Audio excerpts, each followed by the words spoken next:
diversity, culture, humanity. Welcome to MarkTalk.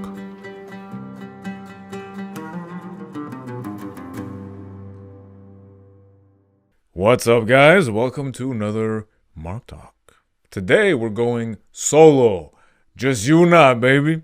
So a bunch of you have thrown at me some questions, which I love, and I'm going to try to get through as many as possible with the time that we have. Before I do, though, I got to give a shout out to some of you awesome patrons. First and foremost, Yamin Zain. Always appreciate you. I see you, and I see how much you support the channel. So thank you so much. Khalil Mouassi, you're always active. You're always involved. I appreciate it. I see you. Shayla, Joel, one of the early ones. And some of our early ones, we have Mortegio, if I said that correctly. Mortes. Welcome, Mortes. Welcome to the family. Anthony D, a bull thing. You guys are the newest members. Welcome. Thank you so much for your support. And for those of you who don't know, you can join me on Patreon and have access to extended videos, extended podcasts. And soon, we're launching our Lebanese Arabic lessons. Tight, compact, practical, immersive lessons for daily talk. That's going to be $10 a month and it's starting in December 1st specifically. So if you want to join us, you can do it already. What you would do is you would sign up for the $1, $3, or $5 plan, and then you can upgrade when it's ready. So it's going to be ready on December 1st. The $10 plan will be available, and then you can upgrade. Or if you prefer, you just save the date and the link, and December 1st, bam, you join. One thing's for sure, I'm going to be teaching you my style, which answers one of our questions in the community. Misael Chavez, are you ever going to start the Lebanese Arabic program for those of us interested in learning? There you go, my friend. What is my phone? That's the girlfriend, my love. She's asking how's filming.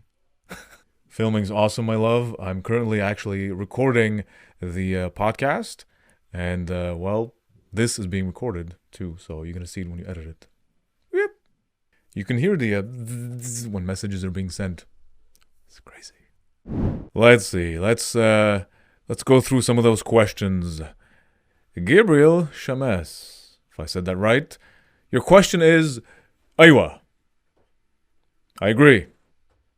Melissa G, what is your go-to song for motivation to get yourself hyped up? Silence. That's what I listen to. That's my music. No, I'm kidding. It depends on my mood. Sometimes I like to put lo-fi beats, actually, which I'm sure I'm not the only one, because it's beats, but it's quiet, and at the same time, it's kind of relaxing, so you get into a zone. I don't feel like you always have to put intense, aggressive music. Although sometimes it can be motivating. Like sometimes I'll put some, I like to put some epic trailer music, actually. Colossal trailer music. You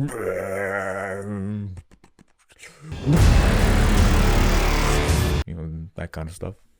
Moving on. Adin Hojik. Hopefully I said that right. I'm sorry if I messed that up. What do you think about this current situation? COVID. Parenthesis. Well, it is a situation. A global situation.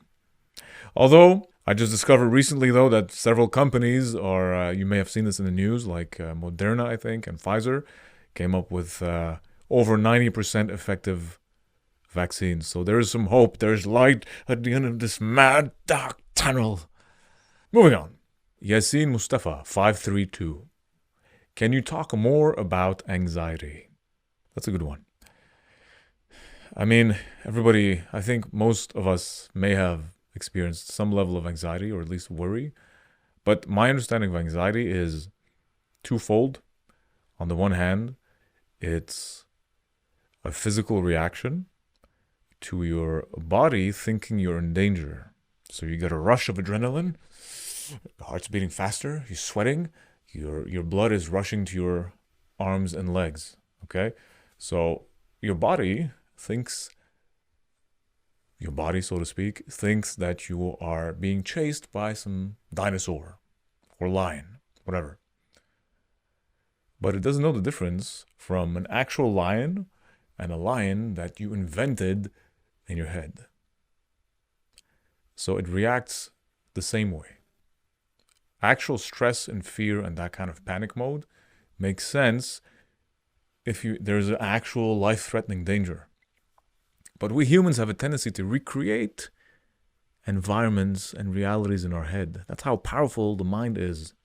And as a result, your body reacts accordingly. So the first thing I would say is to recognize the source of your anxiety. Recognize the origin of your fear.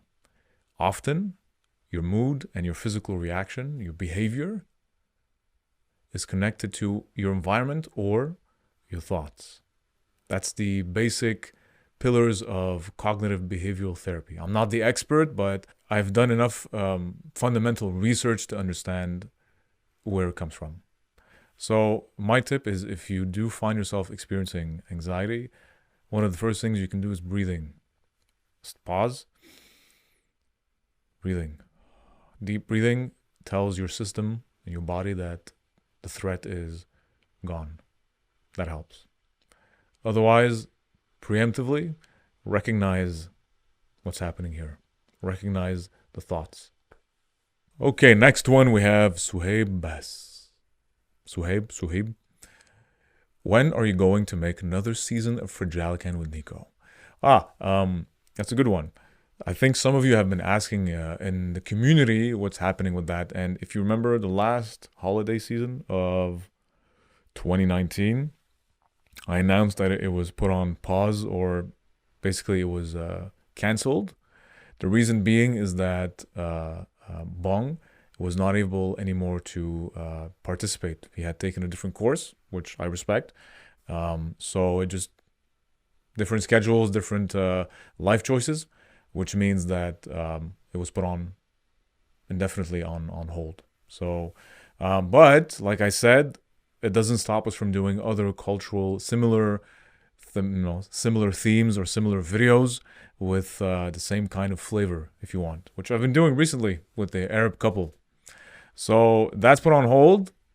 Life happens, and you carry on with other projects. This head is filled with creativity and imagination, so that's never a limit for me. You always find alternatives. Curiosity lessens fun. Are you familiar with Franco-Ontarian culture? I'm from Montreal like you, been here in my entire life, but both of my parents grew up in Ontario, and my mom has a Franco-Ontarian mother. That's interesting. My only experience of Franco-Ontarians is that they insist on being called French Canadians as opposed to Québécois. So there's a distinct cultural identity over there. And because here, you have a specific Québécois identity and culture that people are proud of. And it's, even though they might sound very similar to French Canadians, they usually don't want to be called as such, and vice versa. But tell me more. I don't know that much more about Franco-Ontarians. Next, we have a question from Yara Jamal. Have you absorbed anything from Canadian culture? Give us some examples, please.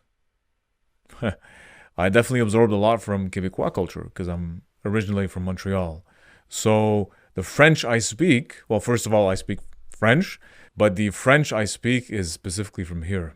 So, fait que je parle comme ça versus je parle comme ça, which is more French from France. Je parle comme ça.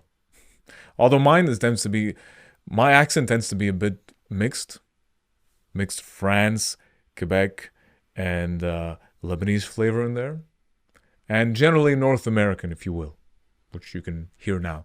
But otherwise, in terms of values, well, poutine is pretty popular here, so that's something. It's delicious, but it's heavy. So, warning you, if ever you come here and you want to try it, it's good, but you're gonna have to do an hour of cardio after, if you care about your arteries, Otherwise, values, I mean, here, individuality is stronger here than, let's say, in the Middle East and other parts of the world where family is important. So I find there's positives and, well, there's advantages and disadvantages from each culture. So being from a communal, family-oriented part of the world means the group is important, but sometimes it can affect your personal freedom. And sometimes here you have the opposite. Your personal freedom is top, but you can lose connection with, your kin, if you will. So that's the main difference, I would say. And I've found a good balance of both. But I do appreciate family. That's very important for me. Marie-Claire Chouquer. Did I say that right? What are some things you don't understand in your culture? If there is anything you don't understand? Well, if you're referring to Lebanese culture, I don't understand why corrupt politicians are still in power. That's what I don't understand. Yes, you'll see that Lebanese and Middle Easterns in generally are pretty rebellious against their governments. We have a strong sense of freedom and rights. So that's really the big thing. What else? Fishing Adventures Dubai. Well done, Mark. You are doing great. Much love and prayers from Pakistan. Love you. I see you. Thank you. Yarasita 11.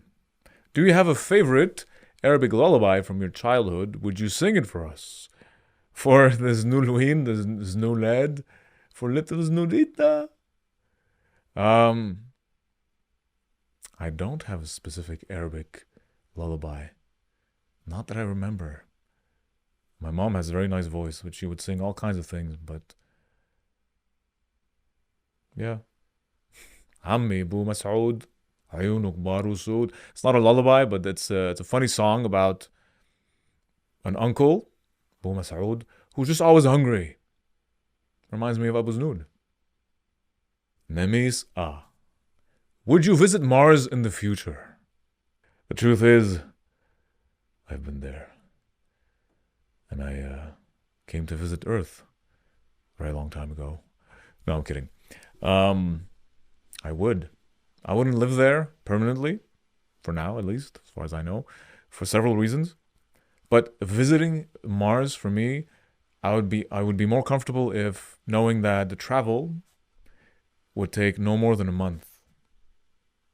Not a year. I would not stay in the ship a year, stay there, and then knowing that it would take another year to come back, for example.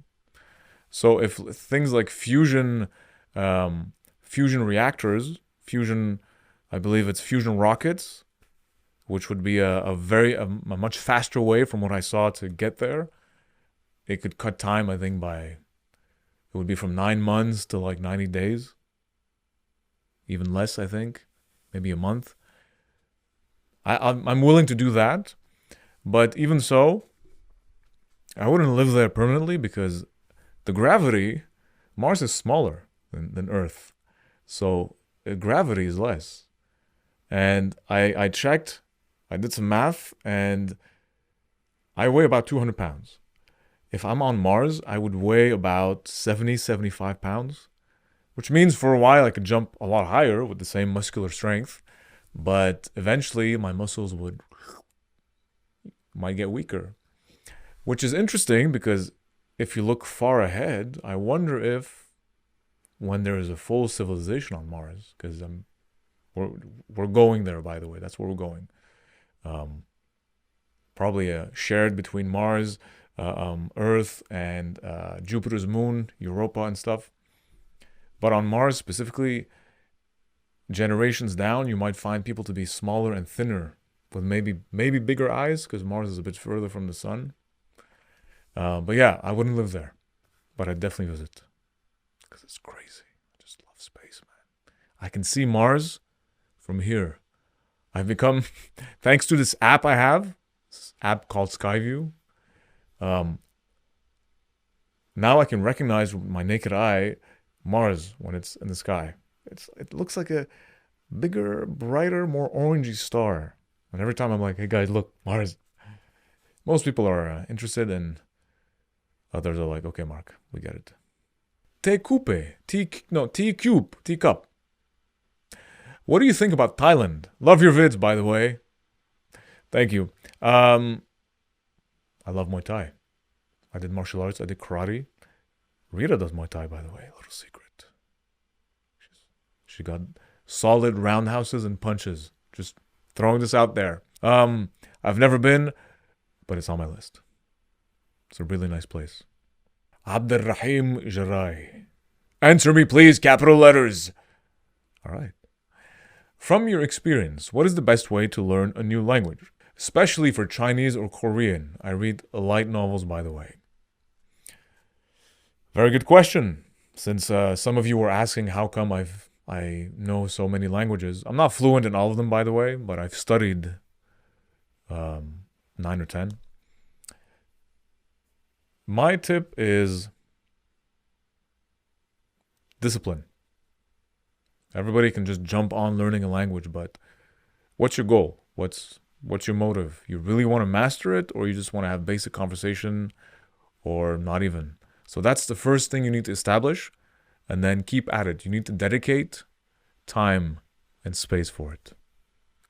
Regular time, weekly time, maybe even if it's 30 minutes a day, 30 minutes 3 times a week, you're going to see progress. And second, you need to really find what's the best way for you to absorb. For example, I don't absorb a language if it's just lists of vocabulary and grammar and the overly theoretical structure. I learn by playing the game. So I throw myself in there, immersive, which is how I'm going to teach my Lebanese Arabic, by the way. I find it's more effective. So maybe listen to songs, find a friend. There's a lot of apps, by the way, now where you can talk to native people. So that can help you. Immersiveness is, I think, the most effective way to learn. The best would be to visit the country and live there. That's the absolute most out of your comfort zone method. You're going to learn fast. So yeah, I think immersion. Watch a lot of videos and just keep at it. Chinese, by the way, I studied Chinese Mandarin for about a year or two. But I was also learning 5 other languages, and then I had to keep up with work. So I wasn't able to prioritize all of them. So I was never able to master it. But I didn't find it grammatically so difficult. It's very straightforward. 我是, I am. If I pronounce that correctly. But the most difficult is the intonations. 4 tones in Mandarin. So you got to really pay attention to those tones. Korean I've never studied, but I've heard of it and it sounds really cool. So I want to study Korean. Well, at least I'd like to, but definitely visit. 50K subs with only 1 video. You ask, do you know who is Abu Znud?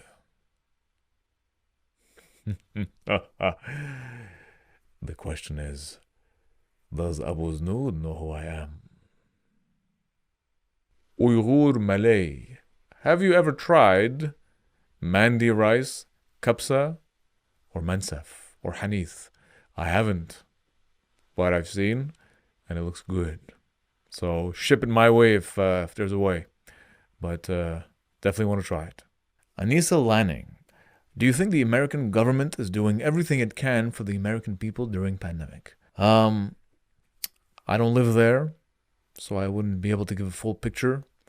What's clear is that the country has one of the highest cases and deaths, which is very unfortunate. I saw that with what I can say, at least, is you can technically always do more. You can always do better. I think this virus was a big shock for everybody. And I know that there are countries like in South Korea who managed it very well, even without hardcore quarantine. But I think one of the most effective ways is as much testing as possible. If you could test everybody, you would know exactly who has it. So you would quarantine them, and then definitely see a change, as far as I can see, as far as I know. But that's a lot of money. It takes a lot of preparation. It takes a lot of knowledge in advance. So that's, I think, something that should be done more. Push for more testing. You might see a spike, even more so, because more people are tested, but at the same time, the more you test, the more you know. So but now there's vaccines that are coming out from Moderna, like I was saying, Moderna and Pfizer. So there's some hope, people. Otherwise, I saw that the Biden COVID team, I think they're called that, or the team that takes care of everything related to the pandemic measures, it wants to try a method that is, rather than mass quarantining, more isolated. So zip code by zip code, knowing, okay, we're gonna treat that area differently than the other. So that's interesting. I would need to read more about that, but I think it's an interesting alternative instead of just paralyzing the whole country. But again, I'm not the expert, so I don't want to just throw things out there. The most important is wear your masks and take care of yourself. Take care of your health. Take care of your family. And we're in this together, always. That's one of the biggest lessons I think we can learn from this, is to stick together. Whenever there's a storm in life, you got to stay together.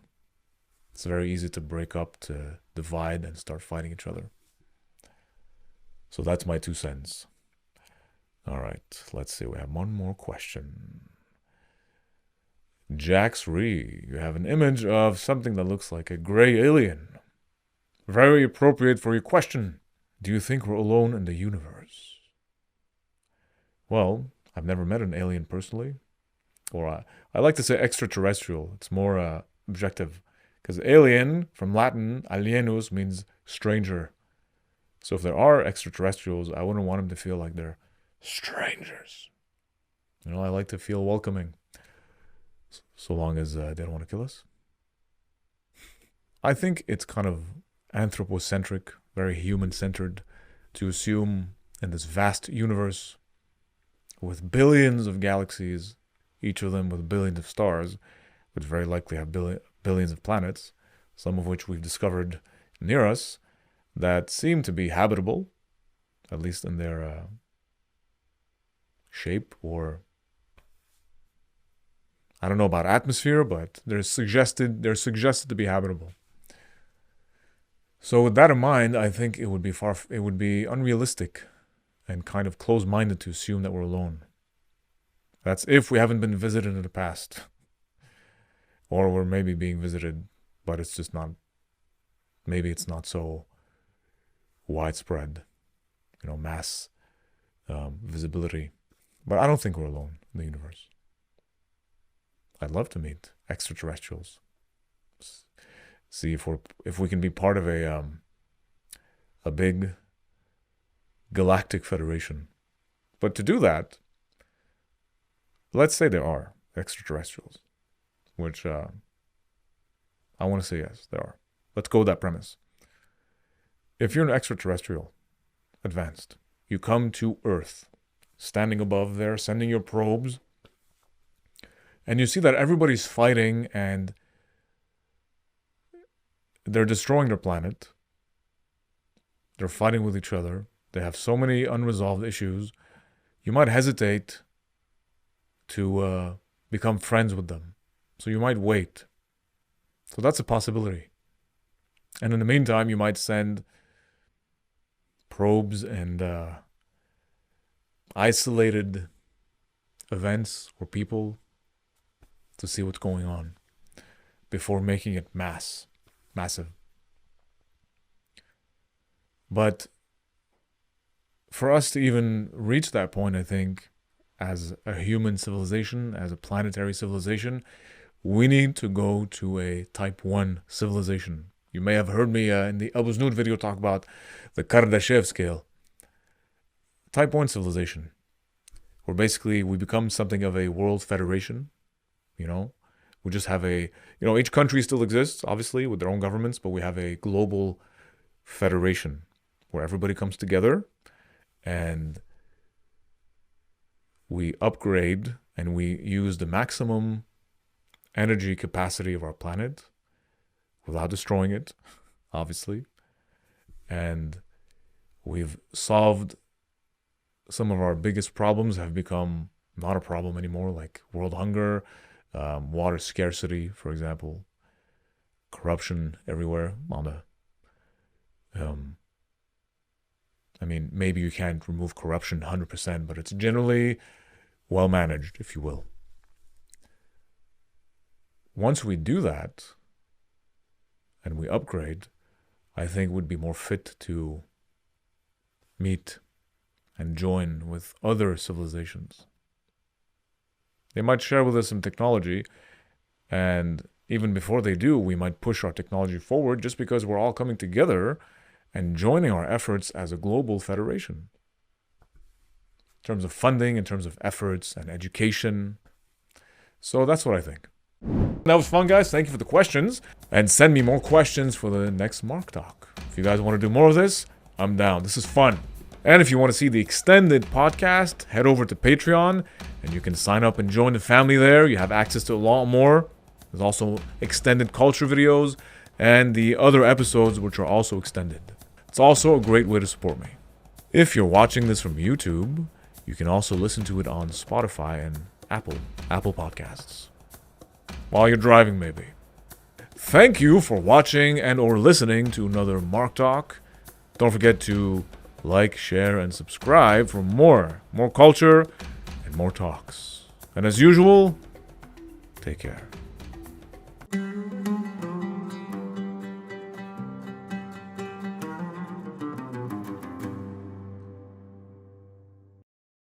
This is a rising picture.